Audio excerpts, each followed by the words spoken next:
મિત્રો, એક નાનકડા ગામની ગલીમાં એક બાઈ રહેતી. એનું નામ હતું સીમા. રોજ સવારે પોતાના નાના ઘરની બહાર બેસીને ચૂલા પર ચા બનાવતી અને એક યુવાન રાજેશ રોજ એની ગલીમાંથી પસાર થતો. એની પાસે એક નાનકડી દીકરી હતી, પ્રિયા, જેને એ શાળાએ મૂકવા જતો. એક દિવસ અચાનક ભારે પવન ફૂંકાયો, વીજળી પડી અને ગામના ઘરો ઉપર આફત આવી. સીમાનું ઘર પણ તૂટી ગયું. એ રાતે એકલી રડતી રહી. પછી એવું કંઈક થયું કે તો નમસ્કાર મિત્રો, મારું નામ સીમા છે. હું ગુજરાતના એક નાનકડા ગામડામાં રહેતી એક વિધવા. મારું ગામડું એવું છે જ્યાં સવારે કોયલના ટહુકા સાથે દિવસ શરૂ થાય, ખેતરમાં ડાંગરની લીલી પાંદડીઓ હવા સાથે લહેરાય અને સાંજે ગામના મંદિરમાંથી ઘંટડીનો નાદ ગુંજે. પણ મારા જીવનમાં એ બધું જાણે શાંત થઈ ગયું હતું. મારા પતિ મહેશ, એનું નામ લઉં છું ત્યારે આજે પણ મારો ગૌ ભરાઈ આવે છે. મહેશ ગામનો સૌથી સીધો અને મહેનતુ માણસ હતો. એ ગામની પંચાયતમાં ક્લાર્કનું કામ કરતો. રોજ સવારે 8 વાગે ઓફિસે જતો અને સાંજે 6 વાગે પાછો ફરતો. એની પાસે પૈસા નહોતા, પણ ઈમાનદારીનો દરિયો હતો. એ કહેતો, સીમા, આપણે ગરીબ છીએ, પણ આપણી પાસે સાચું હૃદય છે, એ જ આપણી સંપત્તિ છે. એ રોજ મારા માટે ચોકલેટ લાવતો, એક જ ચોકલેટ, જેને અમે અડધી અડધી કરીને ખાતા. એ કહેતો, સીમા, તારું સ્મિત જ મારી ચોકલેટ છે. અમારી પાસે નાનું ઘર હતું, એક ચૂલો, એક અલમારી અને એક નાનકડું આંગણું, જ્યાં અમે સાંજે બેસીને વાતો કરતા. એ કહેતો, એક દિવસ આપણે આ આંગણામાં ઝૂલો લગાવીશું. પણ એક દિવસ એ જ ઓફિસમાં એને હાર્ટ એટેક આવ્યો. હું ઘરમાં રસોઈ બનાવતી હતી. અચાનક ગામનો છોકરો દોડતો આવ્યો, કાકી, કાકાને. મેં ચૂલો છોડી દીધો, દોડીને ઓફિસે પહોંચી. મહેશ ખુરશી પર ઢળી પડ્યો હતો. એની આંખો ખુલ્લી હતી, પણ જીવ નહોતો. હું એના માથે હાથ ફેરવતી રહી, મહેશ, ઉઠો, તમે વચન આપ્યું હતું. પણ એ ગયો અને હું એકલી પડી ગઈ. મારા મા બાપ નહોતા, સાસરિયામાં પણ કોઈ નહોતું. હવે ફક્ત એની યાદો અને એ નાનું ઘર. મહેશના મૃત્યુ પછી હું એ જ ઘરમાં રહેવા લાગી. રોજ સવારે ચૂલા પર ચા બનાવતી, પણ એ ચા હવે એકલી પીતી. મહેશની ખુરશી હજુ પણ એ જ જગ્યાએ હતી, એની ડાયરી, જેમાં એ રોજ મારા વિશે લખતો. આજે સીમાએ મને હસાવ્યો.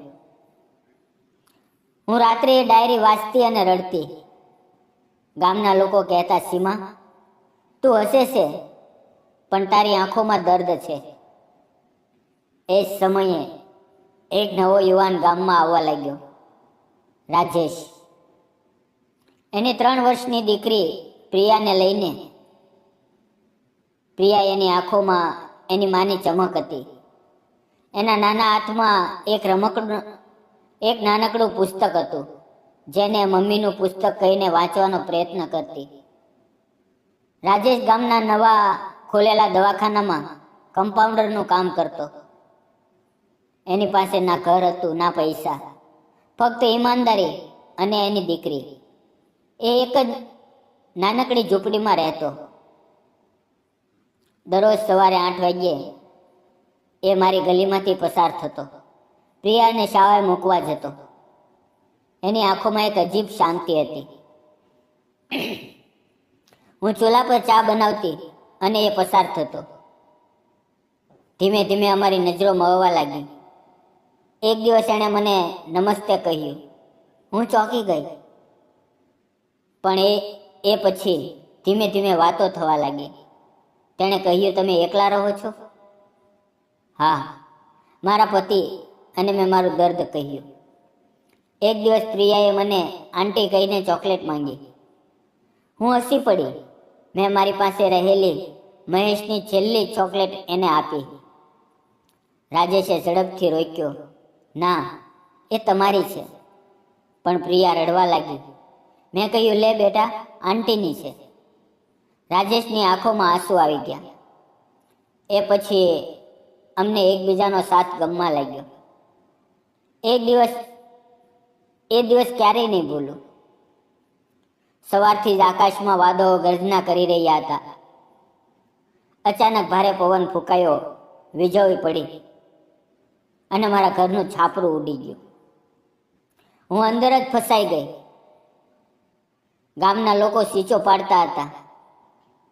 અચાનક કોઈએ મને બહાર કાઢી. રાજેશ. એણે મને ખંભે ઉપાડી અને પોતાની ઝૂંપડીમાં લઈ ગયો. મારું ઘર તૂટી ગયું. બધું ભીનું થઈ ગયું. મહેશની ડાયરી પણ. હું રડવા લાગી. રાજેશે મને ચા બનાવી અને આપી. તે બોલ્યો, ચિંતા ન કરો, તમે અમારી ઝૂંપડીમાં રહેજો. પ્રિયા મારા ખોવામાં આવી. આંટી, રડો નહીં. મેં એને છાતી સાથે ચોંટાડી. એ રાતે અમે ત્રણેય સાથે બેઠા. રાજેશે તેનું દર્દ કહ્યું.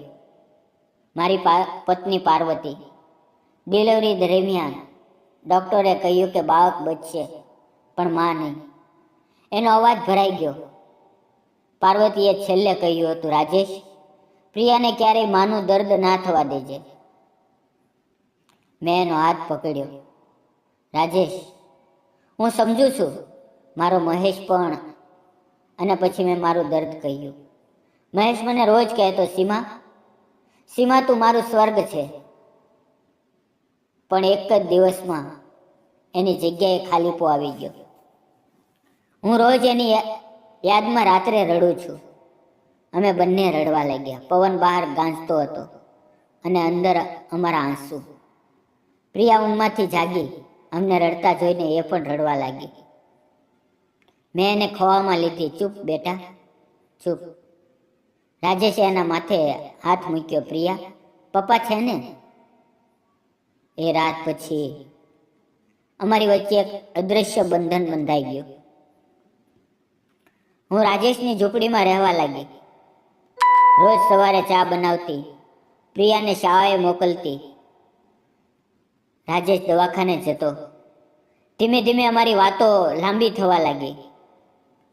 એક દિવસ સાંજના સમયે ઝૂંપડીની બહાર બેસીને અમે વાતો કરતા હતા.